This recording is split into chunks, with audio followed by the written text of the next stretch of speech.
first of all, I think that the most glaring takeaway is it's the offense or lack thereof. There's no continuity in the offense. Whether it's our bright spot offensively is Rhamondre Stevenson, and this is the fourth consecutive game with fumble. Like he just keeps fucking fumbling, and like you had said in the chat, this Bill would have benched him. Right, exactly. But Jerod can't because there's really nobody else. Well, in theory, he still could. Yeah. I'm with you. Not fast. But I mean, Gibbs has played well enough where you could have got away with him for this game, especially when, like you said, there hasn't been much to talk about anyways offensively with them. So I think for this game and what Gibson has been offensively in the few games, he showed some flashes where he's been decent in the backfield, especially in the passing game. So I think for this game, you could have got away with it, but keep going with your point. So obviously, I think the offensive line is the most glaring issue on the team. We know that it's been talked about. We're going to continue to talk about it. Jacoby's been pressured more than any quarterback in the NFL, faster than any quarterback in the NFL, and it looks like he's trying to walk in quicksand anyway. So like that's just a bad combination. But one of the things that I think like really stuck out of my mind that I want to talk to you about too is I don't think Alex Van Pelt is setting up this offense in a way for Jacoby to succeed anyway. Yeah. Like if you know that the gaps are offensive line, you need to like quickly trash those fucking play action 7-step dropbacks. Mm-hmm. He's not going to have that time.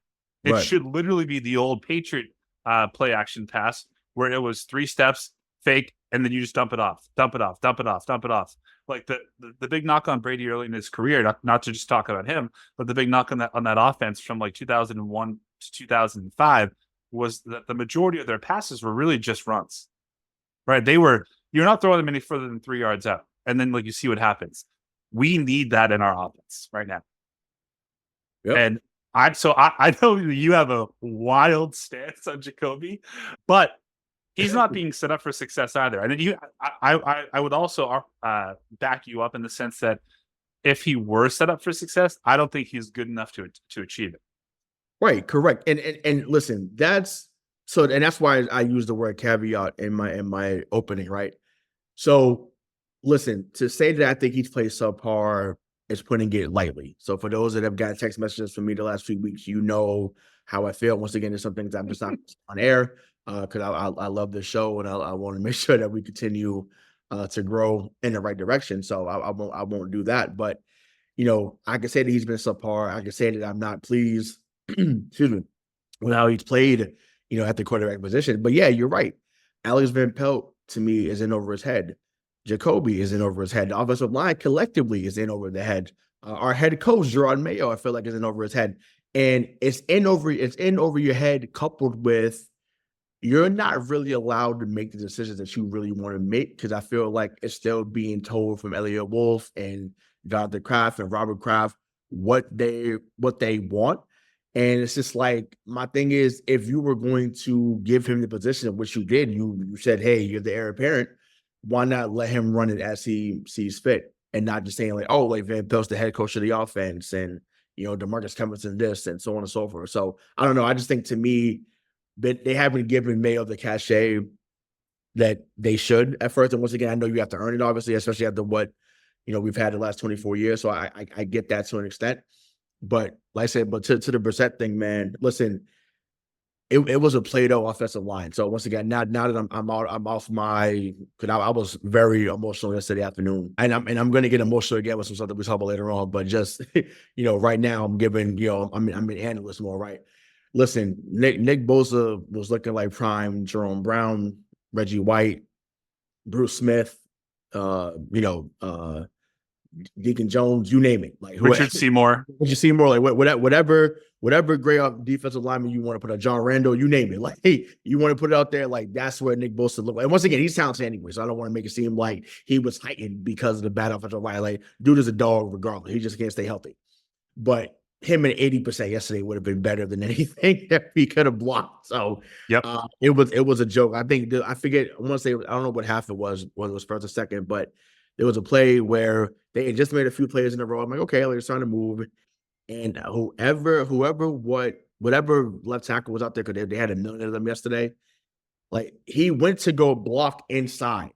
So I guess the play was like, I guess to crack the lineman that was in going through the B gap or whatever. Man, Nick Bosa went around him like a shark in the movie Jaws. he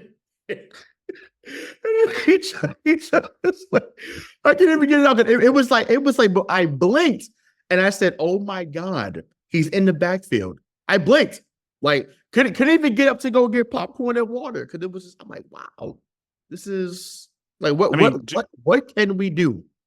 What Jacoby, Jacoby's almost to the point where he's not going to be able to blink. You know, like his brain won't be able to do that because he's taking so many hits. Right, and listen, like I said, we'll get into the a thing that we had spoken about on Twitter yesterday. We'll get into that later on, but I just think for me, it blows my mind, like you said, how they haven't set up, the offense in general just to be successful. Once again, Pop Douglas should be a guy that's featured in this offense heavily, and he's not. The fact that Tyquan Thornton at times has gotten more targets is a joke. Once again, I love what Hunter Henry has done so far. Austin Hooper has some positive plays in yesterday's game, but it's just like there's not enough. Like we don't see seam routes being thrown. Like I remember that when Hunter Henry first got here. Obviously, Josh was running the offense, so Josh loved seam routes. That was something that was one of the staples of his offense. I don't know if they have the time to run seam routes, obviously, because sometimes you need Henry or Hooper to be in there blocking. So, it's kind of hard to get them to run a seam route or an option route in the middle of the field because everything is being covered. So that's that. But yeah, it's I actually what my what your pros and cons were, but for me, like I said, like you said, it's the offensive line, and then Rhamondre, man. And once again, there has not been a bigger, fan of his game on the show than, the man that you're listening to right now. But I'm real disappointed in him right now. He's someone that's supposed to be the guy, on our team offensively. And he has constantly put us in a predicament to not be successful. Or you're making a few plays and then you run just a regular, halfback dive or a halfback stretch play, and then you're fumbling or you're letting it go. And it's just like, what is going on? Do we need to call it Jerry Rice? And ironically, he was in San Francisco yesterday, but do we need to call it Jerry Rice and say, hey, can we order some Stickum? Like, my thing is Velcro something shit. Like, what are we doing?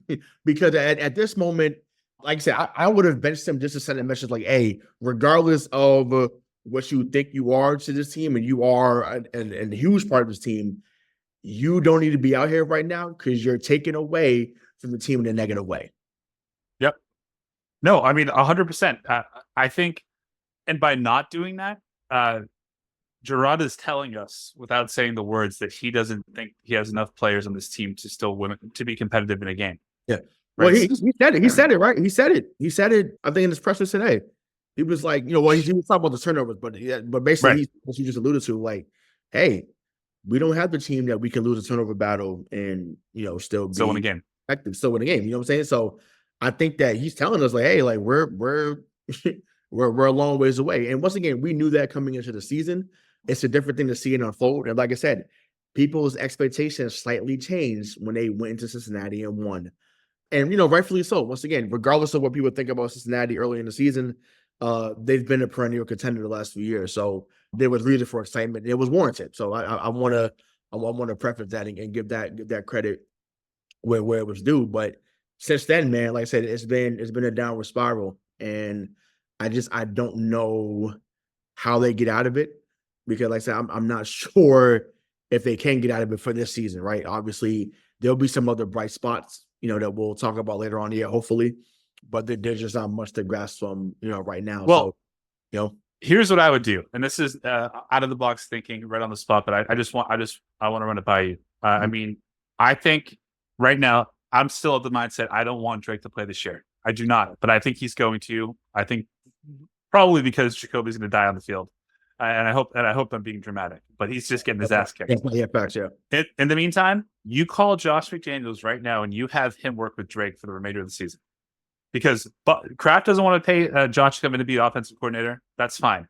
He wouldn't even have to, because he's still being paid by Vegas for the next 5 years. Right. But whatever. I don't want Drake learning this offense from Jacoby or even Alex Van Pelt. I want him to learn how to communicate this offense through the eyes of Josh McDaniels. Because again, that is the old system that maybe Brady had a ton of pocket presence. Of course he did, right? But even when Matt Castle was in there, even when Jacoby was in the Josh McDaniels offense, he wasn't getting hit like this. And everyone's going to say, well, yeah, but you had a better offensive line. But people forget that going into 2014, they traded Logan Mankins. They Scarnecchia retired the first time. So they had nobody, and they won a Super Bowl that year. Yes, because of Brady, but Brady wasn't getting hit that much because it was always you literally get it. If it's not your first read, get it out. Like throw it away, throw it away, throw it away. I would much rather see a game from Jacoby where he's 19 of 43 for 175 yards, and we know that 15 of those throws he threw it at the feet of the receiver, so he wasn't going to get sacked. Right? I'm fine with that. But right now, he just sits there and holds the ball for fucking 7 minutes. So I'm glad you brought that up, because that's another thing too, right? We can speak about how woefully bad that line has been, right? And once again, it's warranted from every show that talks about the line that are Patriot fans. Like it can't be stated enough. We get that. However, it's the line obviously helps the quarterback, but the quarterback also helps the line. So there was maybe three of those 6 sacks yesterday could have been avoided had he just threw out of bounds. Once again, I'd rather you get intentional grounding than you get a sack, right? Because he's lost it down, but once again, you most likely wasn't going to do nothing on 2nd and 9 anyway. So throw it out. Intentional grounding is now 39. If you get a screen for 6 yards, you point fine whatever you play field position. But once again, he's holding. Oh, then he's holding some more. And then, another sack for the Patriot. And it's just like, damn, like you're not, and I get it, right? It's easy to be the armchair on Monday night, right? As we're doing, right? It's easy to say that, but it's like, dude, you're not 5'10", 185. You're 6'3", 235, 240. It's like, yo, shrug some people off you and then just throw it out of bounds. Once again, that throw to Polk, which should have, that was a catch. Let's be clear. Because once again, but that was his best throw of the day to Polk. We'll get into Polk later on, but that was a hell of a throw. Granted, it was in a million defenders, but he caught it. I'm not sure why it didn't count, but whatever. But I think his right foot never landed in bounds. Gotcha. Okay, because I'm like, but it still looked like both feet landed, but it was like, it was close. It was really close. It was close. But I just think that and it also goes back to what we talked about, I think, a few weeks ago too. We're no longer, and not to say that it would have been anything different with Brady towards the end of Brady's career. We know what happened with N'Keal Harry, how he got robbed in that Chiefs game, but we're no longer at the point where we get the benefit of doubt any call. Like it's right, like that hook and ladder play. If it was Brady, Amendola, and Edelman, they would not have called blocking in the back. Not at all. Because it wasn't actually blocking in the back. No, yeah, I was shocked at how well they executed that. I was like, oh, okay, this looks good. So once again, they have some moments to play to Gibson for the it's like, and so it goes back to what you just said. Antonio Gibson, granted, I'm not calling him Kevin Falk. So for those that listen, you Kevin Falk. No, I'm not saying he's Kevin Falk. So calm down, take a deep breath. But at times, he played that role of the Kevin Falks, the J.R. Redmonds, the Danny Woodheads. Like he played that role. So it's amazing how good they looked when he ran a few of those screens. One of them being for 45 yards, and he did that in the Seattle game too. So you would think. Middle screen, left screen, bubble screen. Once again, you got Pop Douglas on the outskirts, and you can't get him a bubble screen or run a middle screen for him. It's incredible. Backfield. I mean, even Ty. Listen, I don't think Ty Porter is the real deal at all. I don't. But we've seen it in the Cleveland game a few years ago. I think that Brissett was playing it for ironically. But if you put him in space, he can actually do something. Right. We've seen it a few times, so I'm just like, I don't know, and it just goes back to Van Pelt's been given too much cachet for a guy who hasn't done anything in the league. But like Even what? even when he was a player. 100%. He was a player. 100%. Wasn't that good. What you're Wow. saying though, like right, like if you think about just how ridiculous it sounds, like screens used to be the bread and butter of the New England offense. Right. So Have you seen it? Have you seen a team run worse screens this year than the Patriots? well, it's well. So to answer your question, in short, no, right? But in the same breath, it's how they're blocking it though, right? Like I know they can't even scheme it. Yeah, there's no patience there, right? Like you're supposed to, be that deflection. Okay, let them, okay, I'm thinking of a word. I don't know why my word's escaping me, but decoy, be that decoy. Let them rush upfield, especially with someone like Bosa who wants to. Let them rush upfield a little bit. Then then you dump it over the top and you get your 7-8 yards. Now, maybe they seen it because of the formation, or they knew out of desperation they were going to start calling some of that stuff. But I don't know. But like I said, it just goes back to how they're blocking it. And once again, the line they had in week 1 held up pretty well. We have not had that line, since. And they were going to be in trouble regardless, but they were definitely going to be in trouble if they couldn't have any continuity on that line, even if it was bad for the rest of the season, right? Like that you had to have everybody at least 90% healthy to have a shot, right? They were running the ball really well early on and then had a couple of timely throws, right? Now it's just like you can't do much of both. And it's like now you become super predictable and you just look lost out there offensively. So yeah, it's crazy. I just don't understand. Like just to button up the Jacoby thing. Like I don't understand how, for someone who's as under pressure as frequently as he is, and as quickly as he is, how he just stands there and looks so slow and still. It's like, man, you had 10 days. You could have gone to one of Diddy's houses, got some of his freak out stuff, and slip and slide your way through that pocket and stop getting your ass kicked. I don't understand it. We remember the days in 2013 or 2012 when Brady was seeing ghosts. He was seeing people that weren't there and he was ducking and diving. Jacoby, he has every reason to believe that he's about to be hit in 2 seconds, but he just stands there and pads the ball, holds it. It drives me insane. Yep. Drives me absolutely insane. Yep. And actually, I don't know. I don't know what fixes it. I mean, obviously, what fixes it would be a better offensive line, but it's just like I don't know if anything changes. And I'm like, when you got guys like Tom Curran and other pundits saying like, oh, like they're praising him for his toughness. And once again, yes, like that's cool. But when your two best players offensively have been the punter and the kicker, it's scary hours. Once again, Joey Sly. Once again, I have to say, if there's one thing we figure out here the last 30 years is a kicker. Once again, I'm not trolling on that. Like, it's the truth. Like, from Vinatieri to Gostkowski to, even Bailey before things went south, like, to special teams has not been an issue up here. Maybe 2022 was a little bit of a problem, but other than that, like, they figure it out here. And Mayo done it again. Like, the Behringer has been great. Those two are probably going to be all pros. But once again, right, you're in bad shape when you're thinking about the all pros being from the special teams. Once again, you would like to have more. Like, I think obviously had Jordan probably would have been an all pro.